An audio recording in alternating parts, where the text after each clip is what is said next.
नमस्कार, मैं राकेश वर्मा आप सभी का स्वागत करता हूं आपके अपने परिवार एसएम गुरुकुल पर। अभी आप तमाम मेन स्ट्रीम्स न्यूज़ चैनल और जो सोशल मीडिया है उस पर शिक्षा विभाग के एक शाखीय कार्यालय बेतिया जिला शिक्षा कार्यालय के जिला शिक्षा पदाधिकारी रजनीकांत प्रवीण का खबर सुन रहे होंगे, देख रहे होंगे और उसके बाद से आपको हैरानी हो रही होगी। लेकिन हैरान होने की बात ही नहीं है, इसलिए कि तमाम शिक्षा जगत से जुड़े हुए जो लोग हैं, साथ ही थोड़ा सा भी जो सक्रिय हैं शिक्षा जगत से जुड़े हुए खबरों को सुनने और जानने के लिए, उन सभी को पता है कि के पाठक के 1 वर्ष के कार्यकाल के दरमियान क्या खेल खेला गया है। शिक्षा विभाग से जुड़ा हुआ जो सरकारी विद्यालय हैं, उनके विकास की जिम्मेदारी किनके हाथों में सौंप दी गई? आउटसोर्सिंग एजेंसियों के हाथों में। आउटसोर्सिंग एजेंसियों ने क्या किया? पूरे बिहार के सरकारी विद्यालयों का हालात क्या कर दिया? दिख रहा होगा आपको विकास, लेकिन उस चमकती धमकती विकास के तह में उस विद्यालय का जहां भी आउटसोर्सिंग एजेंसियों के माध्यम से तनिक भी कार्य हुआ है या फिर कोई भी सामग्री उपलब्ध कराए गए हैं, उसमें विनाश छुपा हुआ है। कुछ ही दिनों में सारे परत दर परत खुल के आपके समक्ष प्रत्यक्ष रूप से आएंगे। आप सुनेंगे कि बस महज साल भर हुए, 1.5 साल हुए, 2 साल हुए, बेंच डेस्क टूट करके सब नष्ट हो गए। थाली बर्बाद हो गए। बस्ता तो मिलते-मिलते उनका किसी का चैन फेरी था, किसी का धागा खुला था। अब किसी के पिट्ठू पर आप शिक्षा विभाग के द्वारा जो नियुक्त आउटसोर्सिंग एजेंसी थे, जिनके माध्यम से 300 का बैग 1300 में दिया गया, वो किसी छात्र-छात्राओं के पिट्ठू पर बैग आप नहीं देख पाएंगे अभी। कितने दिन हुए हैं बैग दिए हुए?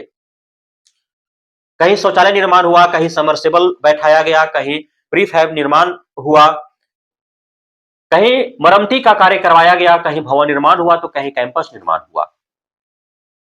और सारे कार्यों में आप सोच भी नहीं सकते हैं, आपकी सोच से परे घूसखोरी और भ्रष्टाचार किया गया।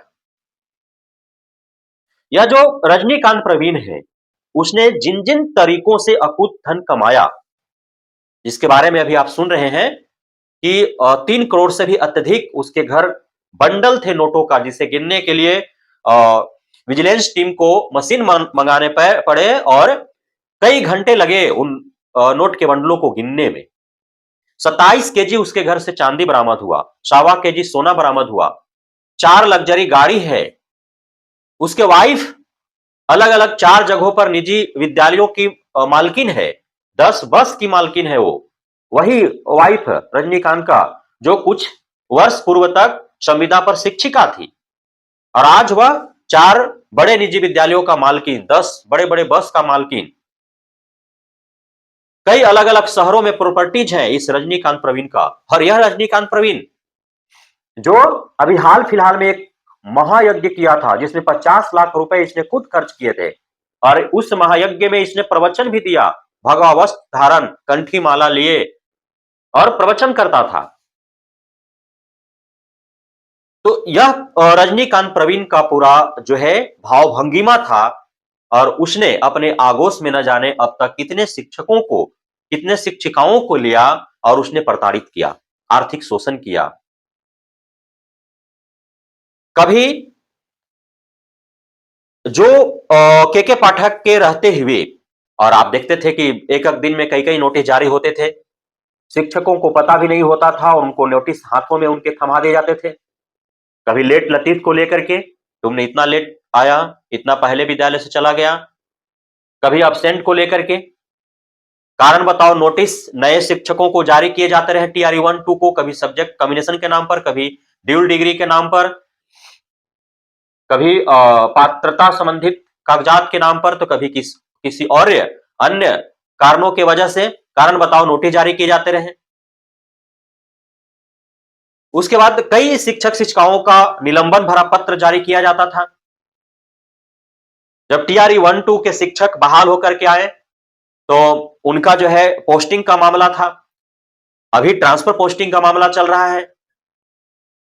जो नियोजित शिक्षक है उनको राज्य कर्मी का दर्जा प्रदान करने हेतु जो स्वतंत्रता परीक्षा ली जा रही है। तो तमाम तरह के जो भी शिक्षा विभाग के द्वारा नई नई नीति नियम बनाए गए शिक्षकों के राहत देने के लिए या फिर शिक्षा में सुधार के लिए, सरकारी विद्यालयों की अवस्था को बदलने के लिए, उन प्रत्येक नए नीति नियमों के आड़ में और रजनीकांत प्रवीण ने धन कमाया। निलंबन भरा पत्र जारी करो, उससे 80,000 रुपया लो। ट्रांसफर पोस्टिंग चाहिए, 50,000 रुपया लो। दक्षता परीक्षा, क्षमता परीक्षा उत्तीर्ण है, 10,000 रुपया लो। कारण बताओ नोटिस जारी हो गया, 50,000 रुपया लो। अब्सेंट करार दिया गया, अब उसको सुधारना है, अनुपस्थिति पंजी जो है उसमें सुधार करना है, तो उससे 50,000 रुपया लो। सर्विस बुक अपडेटेशन के लिए उससे पैसा वसूल करो। आउटसोर्सिंग एजेंसियों के माध्यम से समरसेबल करवाना है, उसमें परसेंटेज चाहिए। प्री फैब निर्माण करना है, उसमें परसेंटेज चाहिए। बेंच डेस्क उपलब्ध कराने हैं, उसमें परसेंटेज चाहिए। थैला उपलब्ध कराना है, उसमें परसेंटेज चाहिए। थाली उपलब्ध कराना है, उसमें परसेंटेज चाहिए। मरम्मती का कार्य हो रहा है, उसमें परसेंटेज चाहिए। निर्माण का कार्य हो रहा है, उसमें परसेंटेज चाहिए। तो ये तमाम जो तौर तरीके रजनीकांत ने अपनाए और कुछ संपत्ति अर्जित करने के लिए, ये सिर्फ बेतिया में नहीं हुआ है, यह सिर्फ रजनीकांत ने नहीं किया है, बल्कि यह रजनीकांत स्टाइल जो है वो पूरे बिहार भर में परिलक्षित होते हैं। तमाम जगहों पर मैंने कई वीडियो बनाया है इसके ऊपर, और बारंबार एक समाचार पत्र जो है दैनिक भास्कर, उसके द्वारा कभी थाली घोटाला, कहीं बेंडेज घोटाला, कहीं बस्ता घोटाला, कभी समरसेबल घोटाला, हमेशा उसके द्वारा जो है उजागर किए जाते रहे हैं।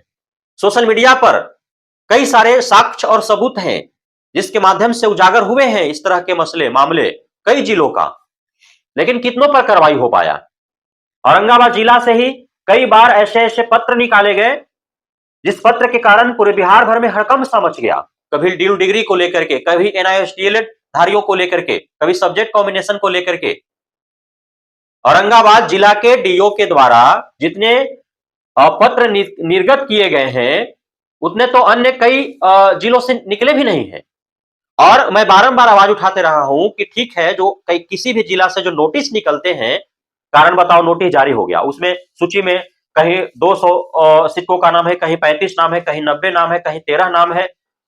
तो कारण बताओ नोटिस जारी यदि किसी शिक्षक के विरुद्ध होता है, उसके बाद उस पर कार्रवाई क्या हुआ, उसकी भी सूचना जिला शिक्षा कार्यालय से निकलनी चाहिए, लेकिन नहीं निकल पाता है। तो लाजमी सी बात है कि सिर्फ उसको धमकाने के लिए, उससे पैसा वसूलने के लिए इस प्रकार के नोटिस निकाले जाते रहे और उनसे पैसा वसूला जाता रहा। तो शिक्षा विभाग को जो मुख्य कार्यालय है, शिक्षा विभाग का मुख्यालय है, जहां एसीएस साहब हैं, अन्य शिक्षा सचिव हैं, शिक्षा निदेशक हैं, उन लोगों को और साथ ही शिक्षा मंत्री और बिहार सरकार को शिक्षा विभाग से जुड़े हुए एक गंभीर मसले पर अवश्य ही विचार करने की आवश्यकता है, इसे संज्ञान में लेने की आवश्यकता है और पूरे 3800 जिला में जांच बैठाने की आवश्यकता है। यह जो खेल रजनीकांत प्रवीण ने खेला है, यह खेल रजनीकांत प्रवीण ने सिर्फ अकेला नहीं खेला है। एक कहावत है, पूर्वजों के द्वारा कहा गया है कि बैगन के खेत में रोजाना चोरी होता है और अलग अलग व्यक्ति करते हैं, लेकिन 100 दिन का चोर जब एक दिन पकड़ा जाता है और जो पकड़ा जाता है वही चोर साबित हो जाता है। बाकी अन्य जो पिछले 100 दिनों तक चोराते रहे, वो सारे चोरों का जो चोरी है इसी के मत में मर जाता है, सभी ईमानदार हो जाते हैं। और जो बेचारा हो सकता है कि 100वां दिन गया हो, उसका प्रथम दिन ही हो चोरी का, और उस दिन वो पकड़ा जाता है, 100 दिन का चोरी जो है के इल्जाम में वो जो है सजा भुगतता है। तो उसी प्रकार से पूरे बिहार भर के जो शिक्षा जगत से जुड़े हुए जितने भी शिक्षा विभाग से जुड़े हुए शाखीय कार्यालय हैं, हर जगह इस प्रकार के खेल खेले जाते रहे होंगे, लेकिन बेचारा प्रवीण पकड़ा गया तो प्रवीण ही चोर कहलाया, बाकी सब ईमानदार बने बैठे हैं। तो शिक्षा विभाग को हर शिक्षा विभाग का जो शाखीय कार्यालय है, चाहे जिला स्तर का हो, प्रखंड स्तर का हो, उसमें जो कार्य करने वाले अधिकारी हैं, कर्मचारी हैं, तो उनके विरुद्ध कार्रवाई करने की आवश्यकता है और जांच कमेटी बैठा करके पूरे 3800 जिला की जांच करने, जिस प्रकार से निगरानी विभाग के द्वारा बिहार भर के सभी नियोजित शिक्षकों के कागजात जांचे जा रहे हैं, जिस प्रकार से टीआरई 1 2 3 से बहाल शिक्षकों के कागजात जांचे जा रहे हैं, उसी प्रकार से जो शिक्षा विभाग से जुड़े हुए अधिकारी कर्मचारी हैं उनके भी जो कार्यशैली है उसको जांच होना चाहिए और तमाम जिलों और प्रखंड में कार्यरत जो प्रधानाध्यापक हैं, शिक्षक शिक्षिकाएं हैं, उनसे और उनके अधिकारियों के बारे में गुप्त सूचना प्रदान करने चाहिए, इस शर्त पर कि आप सूचना दो अपने अधिकारी पदाधिकारियों के बारे में, उसका खुलासा नहीं होगा, आपका नाम गुप्त रखा जाएगा, आपका पहचान गुप्त रखा जाएगा।